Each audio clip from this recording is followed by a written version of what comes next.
My name is Sevo Aslanyan. I'm the Richard Hovhannisyan Chair of Modern Armenian History here at UCLA, and I'd like to welcome all of you to this wonderful, hopefully wonderful conference, two-day conference on the remembrance and celebration of the accomplishments of the Mkhit Arist Foundation and their Mkhit Arist congregation and their established country, Venice, 300 years ago on the island of San Lazzaro in the Venetian lagoon. So I'll begin by saying a few words of thanks to all the people who made this conference possible.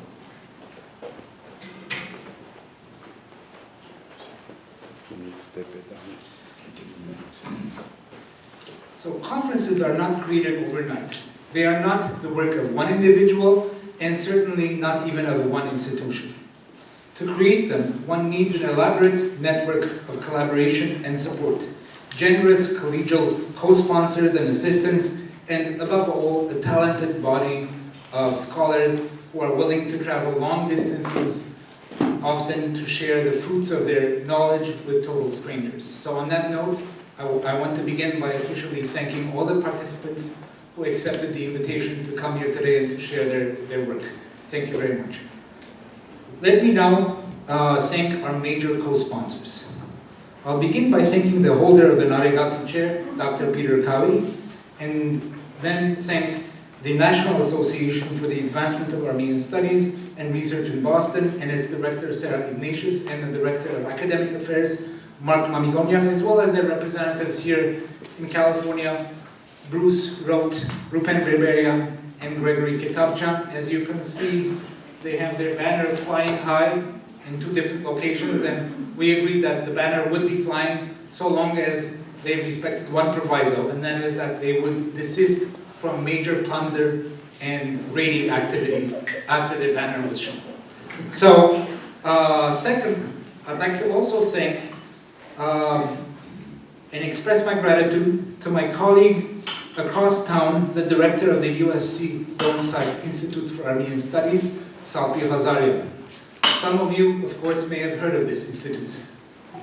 I'd like to also thank my colleague here at UCLA and the director of the Center for Near Eastern Studies, Dr. Asli Bali, and of course to the Armenian Educational Foundation that made it possible for my chair to exist by endowing it many decades ago and allowing me now, as the successor of Dr. Richard Hovhannisyan, to enjoy 6 years of a successful career as a scholar here on campus. Now let me invite your attention to a much more visible network, a network that often operates in the background and goes undetected unless one focuses on it. And here I mean a network of volunteers and supporters, often composed of students.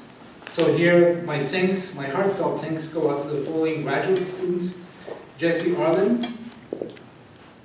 Daniel Ohanian, and especially Sona Tajirian. I mention Sona in particular because she was very much like a deus ex machina, working behind the background and taking care of virtually every little aspect of the organization over the last 2 months. Without her, I can confidently say that many parts of this conference would simply not have cohered and come together as I hope they will in the next 2 days. So, I would like all of us now to give Sona a round of applause. I don't know where Sona is, maybe she has that.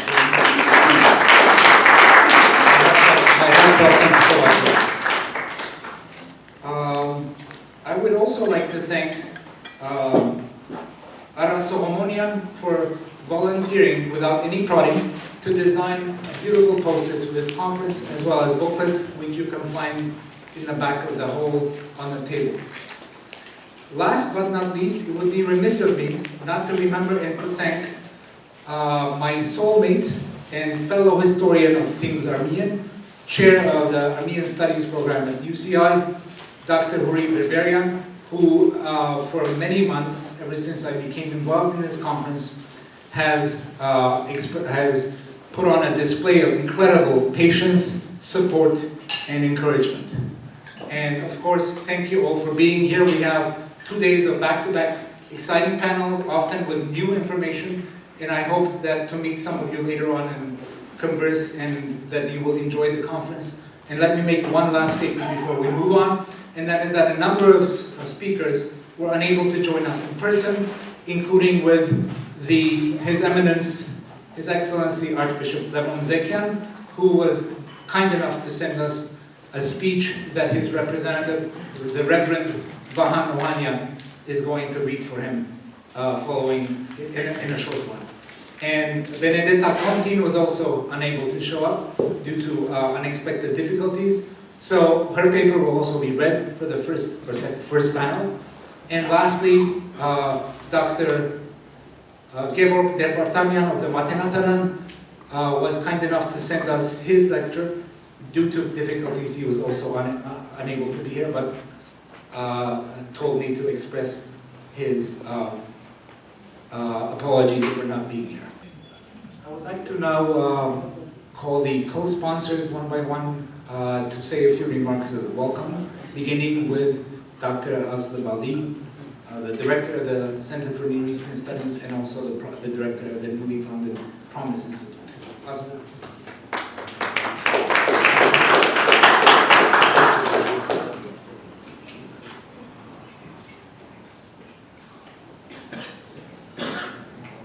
So it's an enormous pleasure to speak very, very briefly to welcome you to this incredible conference organized by our invaluable colleague, Sebu Aslanyan. I just wanted to say a couple of words about our center. Not everybody might be familiar with the Center for Near Eastern Studies, and I want to emphasize why this conference is so important to a center like ours. The center is a hub for academic research, scholarly collaboration, support for undergraduate and graduate language study of critical languages of the region, and also serves as a resource to the UCLA campus and the broader public in bringing essential programming about the greater Middle East, and here we very much think of this conference as encompassed by that phrase, to our campus through public lectures, workshops, symposia, and conferences. This is the 60th anniversary year of our center, and that makes it an especially wonderful opportunity for us to have the privilege of being able to participate in a conference like this one, which really, to my mind, accentuates exactly all of the things I would hope a center for research like the Center for Near Eastern Studies can bring to UCLA, particularly through the efforts of affiliated faculty like Professor Aslanyan. What I think this conference represents is precisely the kind of rich intellectual life and generative scholarly exchange on topics that otherwise wouldn't and couldn't come to our campus, but for the brilliance of faculty like Professor Aslanyan. And so I just wanted to take this moment to particularly thank him. He's expert at thanking everyone else and making sure that a conference like this one goes off without a hitch, enabling precisely the kinds of exchanges we will all enjoy for the next 2 days. But what I wanted to really commend is the degree to which he has brought innovative, exciting, and collaborative vision to the Richard Hovhannissian Chair of Modern Armenian History here at UCLA, and the opportunities he has presented us to find ways to build bridges between the Department of History, between his chair, between the Center for Near Eastern Studies, and between all of the vast resources present here in Los Angeles to explore Armenian history and Armenian presence. So with that, I just want to really welcome everyone. Thank Sebu again for organizing a conference like this one amongst many really intellectual tours de force that he's brought to our campus. And thank him again, and thank all of you for allowing the center to be a part of this moment.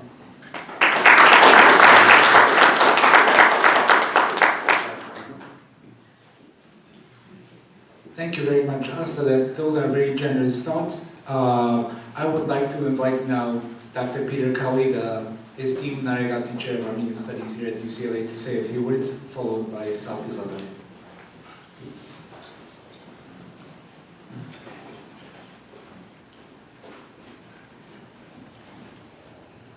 Ladies and gentlemen, it is a particular delight to thank my colleague Professor Sebu Aslanyan for his initiative in organizing this conference, and to welcome you to today's proceedings on behalf of the UCLA Chair in Armenian Studies, named after Naregati. The theme of today's conference is particularly auspicious to mark the 300th anniversary of the foundation of the Mkhit congregation, and to review in detail diverse aspects of its activities over these extremely important centuries in the life of the Armenian people. The record of the Brotherhood's achievement in so many different spheres is quite remarkable, not only religious but also educational, linguistic, cultural, with an impressive history and publication, as well as in the important field of institution building, so significant in a context where Armenia lacked a state structure and was struggling to recover from a long period where its territory had served as a theatre of war with the attendant disruption of the normal tenor of its life, and was experiencing the deracination of a diasporic existence where its people had been dispersed throughout the globe. It is in such an era of instability and uncertainty that the founder, Mkhit assembled a core of like-minded individuals with commitment to the great vision of moral, intellectual, and spiritual renewal for their people. The community they created was unprecedented in Armenian history, and the innovation they achieved in so many domains is unique, not only in conception, but also in scale. For example, producing exhaustive works of reference that required the involvement of a large amount of well-educated, mobilized manpower over several years to bring to accomplishment that which was previously unimaginable. And so it is with great anticipation that I have awaited this day and our deliberations on such a central aspect of Armenian history and culture, and look forward to the papers and discussion that will shed new light on the Mkhitist achievement and contextualize it within new perspectives. Thank you.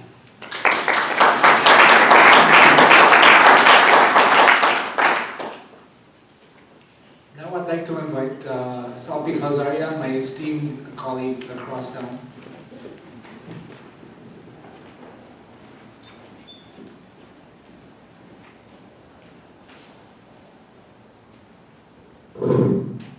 Coming from an esteemed colleague, thank you.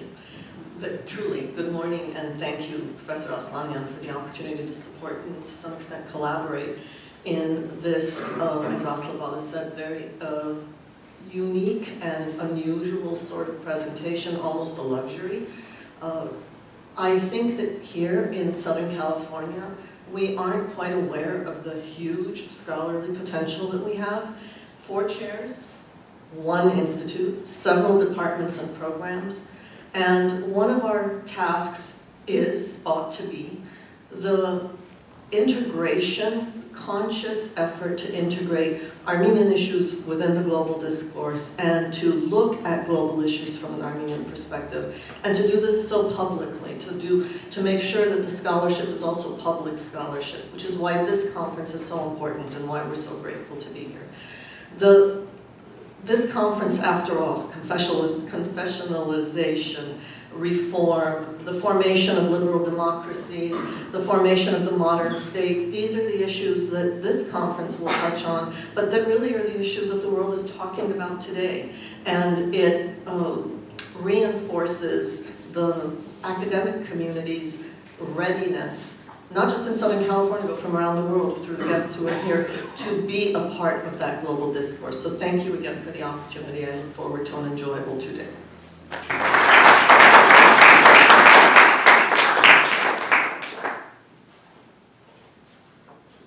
Ben Bavaria.